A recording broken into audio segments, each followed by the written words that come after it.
Salut, j'espère que tu vas bien. On se retrouve dans ma cuisine pendant que je prépare un gâteau. Ça me fait penser qu'il faut que je mette mon four à chauffer.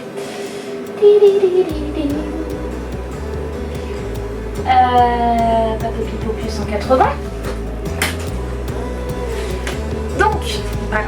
Je te disais, on se retrouve aujourd'hui dans ma cuisine. Je te montre pas une recette, mais par contre, je vais parler d'un livre qui est en train plus ou moins de changer ma vie. Let's go!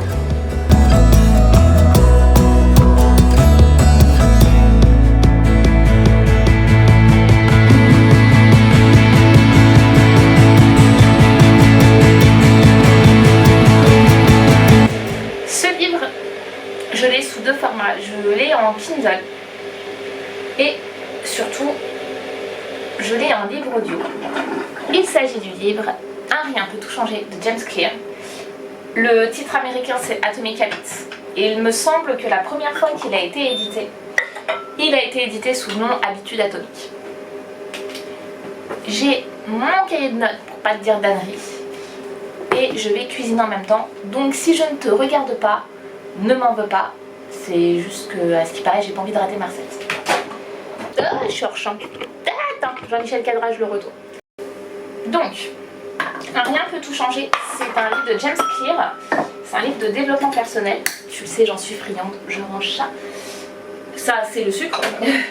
Qui explore les habitudes et les comportements qui peuvent conduire à qui emmènent vers une vie plus épanouissante et plus riche.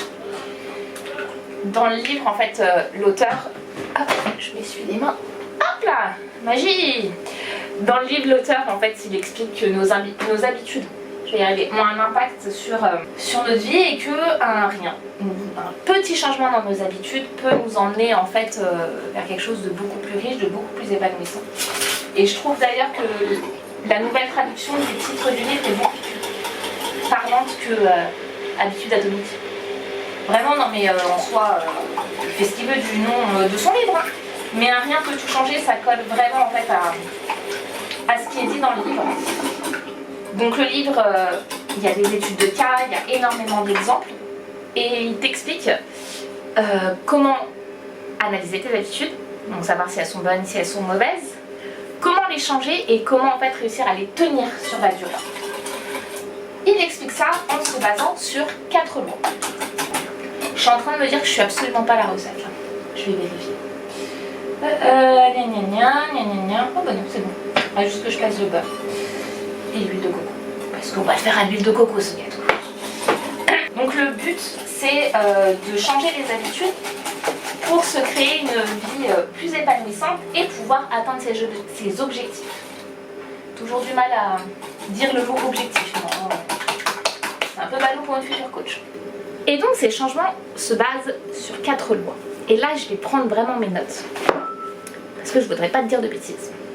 La première loi, c'est la loi de l'évidence, ou comment rendre ton habitude flagrante. Donc c'est la partie où il explique l'analyse des habitudes, donc il y a un tableau de suivi. La meilleure façon de prendre de nouvelles habitudes, alors ça repose principalement sur 3 points. L'intention et des signaux temporels et géographiques. Il emploie le terme signal, j'emploierais plutôt le terme de marqueur. Je te donne un exemple. Je vais faire mon sport, puisque c'est une habitude que je veux prendre, le matin à 6 h, par exemple, dans mon salon, après avoir plié mon lit.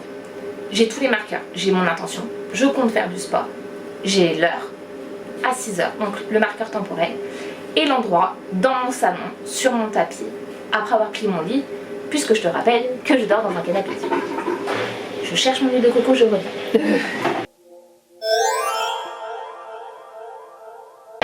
Donc ouais, il se base là-dessus. Et tout cela permettrait déjà de pouvoir avoir un premier pas vers l'habitude qui est flagrante. C'est qu'on sait où on va, on sait quand on le fait, on sait à quel endroit on le fait. Ça vaut pour tout.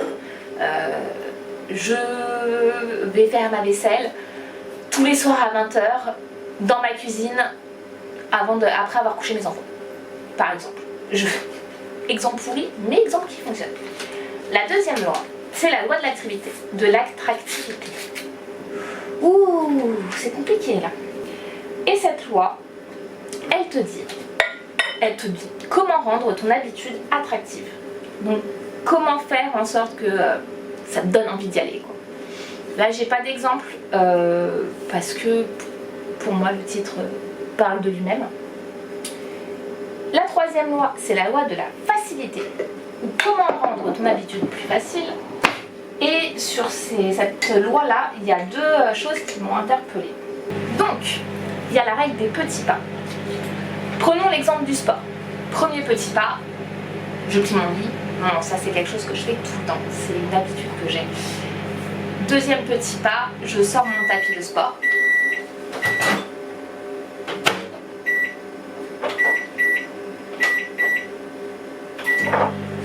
Je sors mon tapis de sport. Troisième petit pas, je mets ma tenue. Quatrième petit pas et ainsi de suite.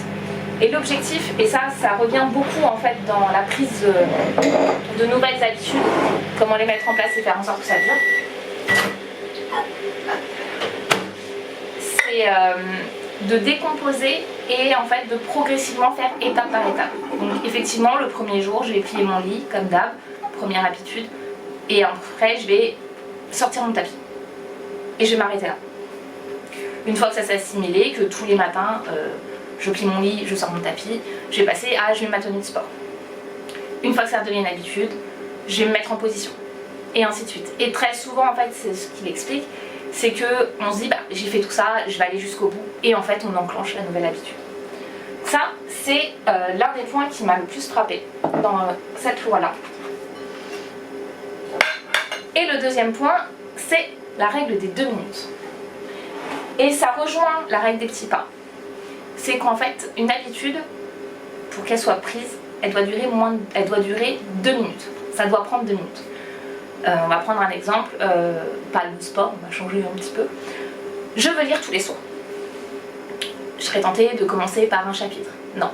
L'objectif, c'est, pour commencer, je lis d'abord une page tous les soirs, ça me prend 2 minutes. Si je veux lire plus, tant mieux. Si au bout de 2 minutes, j'en ai marre, j'arrête de lire. Ça, c'est la troisième loi, avec la règle de 2 minutes. Et la quatrième loi, que je suis encore en train d'écouter, puisque je n'ai pas totalement fini, c'est la loi de la satisfaction. Et donc là, c'est comment rendre l'habitude plaisante et être satisfait une fois qu'on a pris, enfin, une fois que l'habitude est enclenchée. Je pense que pareil, il n'y a pas trop besoin d'exemples et en fait, j'en reparlerai incessamment sous peu. Parce que tu t'en doutes, si je te parle de ce livre, c'est que pour moi, ça a été un life changer sur ma manière de voir les choses. Et que pour moi, ce livre, c'est un véritable tremplin vers quelque chose à venir. Donc pendant que je lisais le livre, que j'écoutais le livre, je me suis rendu compte que ça me motivait vachement à le mettre en place. Je verse ma farine et ma poudre d'amande. J'étais hyper motivée en fait à commencer le protocole de prise d'habitude. Et donc il faut que je commence à analyser mes habitudes au quotidien. Donc je suis en train de créer, et ça c'est une avant-première, je suis en train de créer un véritable support pour traquer les habitudes, mettre en place tous les conseils du livre, mais en le couplant avec ce que j'apprends en plus dans mes formations annexes. Si tu ne sais pas de quoi je parle, je te renvoie à la vidéo dans le petit i. Un jour je saurai de quel côté c'est, je te le jure. Dans le petit où je te parle en fait de mes formations, c'est la dernière vidéo. Et donc je suis en train de vraiment travailler là-dessus. Je suis déjà à 4-5 heures de boulot parce que dès que j'ai un temps possible de travail, j'ai fait un article sur l'organisation à la maison en ce moment, qui est plutôt... notre organisation marche plutôt pas mal. Donc je t'invite à aller lire l'article, je te le mettrai en barre d'infos. Donc je suis en train de préparer ça et bien entendu je suis mon premier cobaye. Donc je suis en train de tout mettre en place pour traquer mes habitudes, choisir les nouvelles habitudes et pouvoir les mettre en place avec tous les conseils de Monsieur Clear, de James, parce qu'on va l'appeler par son prénom le petit garçon. petit. Il doit avoir 40-50 ans, mais bon, on ne dira rien. Un tapin de vanille. Donc voilà. Et ah oui, je pense que c'est là-dessus que je vais finir cette vidéo. Avec des plans du gâteau et tout après quand il sera cuit. Il y a un truc qui m'a énormément marqué et qui va dans la continuité de mes formations parce que c'est du développement personnel et que en tant que futur coach, ça fait très drôle de le dire, c'est quelque chose en fait que j'ai vraiment envie de faire comprendre aux gens maintenant que moi je l'ai intégré, c'est que nos habitudes font en partie ce que nous sommes. Et j'ai ma machine qui se met en mode essorage. Puisque nos habitudes, notre façon de vivre, notre façon d'interagir, nos petits gestes au quotidien, ça représente ce que l'on est. Mais ça veut aussi dire qu'en changeant nos habitudes, en prenant les habitudes de la personne que l'on voudrait devenir, on peut devenir la personne que l'on veut. Je suis en train à tout prix de trouver un autre moyen, parce que je ne supporte pas cette phrase maintenant, de dire la meilleure version de soi-même. On peut toujours être meilleur et malheureusement il ne faut pas se limiter à ça, mais on peut devenir la personne qu'on a envie d'être, une version 2.0, 3.0 de qui l'on veut, et ça passe aussi en changeant nos habitudes, en construisant des habitudes qui correspondent aux valeurs, à la personne qu'on a envie de devenir, et je trouve ça super intéressant. Et donc forcément je vais le mettre en place de mon côté. Dès que je peux, je te proposerai peut-être un accompagnement ou un support pour t'aider sur ce chemin-là si ça t'intéresse.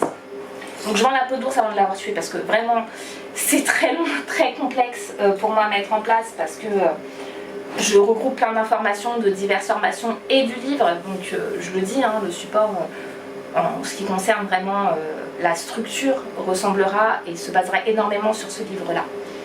Mais ça sera mis dans les sources et je le dis ouvertement. Je m'inspire énormément de ce qu'il propose et de la manière dont il voit les choses parce que ça me parle énormément. Donc voilà, mais je le groupe à d'autres choses qui concernent toutes les formations que je peux faire à côté. Voilà. J'espère que cette vidéo t'aura plu. Je te dis normalement dans 15 jours, puisque je te l'ai dit dans la précédente vidéo, j'essaye de revenir tranquillement, mais en le faisant vraiment sereinement pour moi au niveau du rythme de filmage, de tournage plutôt.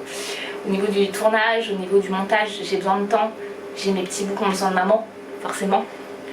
Donc je reviens avec une vidéo à peu près tous les 15 jours. D'ici là, prends soin de toi, n'hésite pas à me rejoindre sur le blog, sur le compte Une Fille dans la Moyenne sur Instagram ou sur le compte Shine You Up également sur Instagram. Je te dis à très vite. Prends soin de toi. Ciao. Tu pensais pas que j'allais te laisser comme ça? Bien entendu, si c'est pas déjà fait, abonne-toi. Active la cloche de notification et le petit pouce en l'air, ça fait toujours plaisir. A plus.